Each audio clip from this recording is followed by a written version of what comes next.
বাংলাদেশের ইতিহাসে জন আকাঙ্ক্ষার প্রতিফলন ঘটানো এবং সবচেয়ে চিন্তাশীল বাজেট উপস্থাপন করা হয়েছে বলে মন্তব্য করেছেন সড়ক পরিবহন ও সেতু মন্ত্রী শেখ রবিউল আলম। শনিবার সন্ধ্যায় রাজধানীর একটি হোটেলে লিগ্যাল সেল ঢাকা 10 আয়োজিত ঈদ পুনর্মিলন অনুষ্ঠানে প্রধান অতিথির বক্তব্যে তিনি এ মন্তব্য করেন।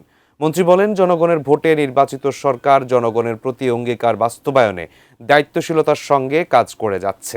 দেশের উন্নয়ন ও মানুষের প্রত্যাশা পূরণে সরকার বিভিন্ন খাতে যুগোপযোগী পদক্ষেপ গ্রহণ করেছে বলেও উল্লেখ করেন তিনি। অনুষ্ঠানে বিশেষ অতিথি হিসেবে উপস্থিত ছিলেন সুপ্রিম কোর্ট বার অ্যাসোসিয়েশনের সভাপতি এম মাহবুব উদ্দিন খোকন।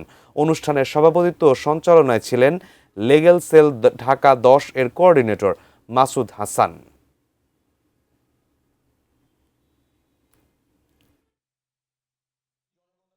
বাংলাদেশের ইতিহাসে এত চিন্তাশীল বাজেট এর আগে হয়েছে বিধায় আমার জানা নেই। সরকারের দুটি গুরুত্বপূর্ণ কাজ থাকে, একটা হচ্ছে জনব্যবস্থাপনা আর একটা হচ্ছে অর্থ ব্যবস্থাপনা।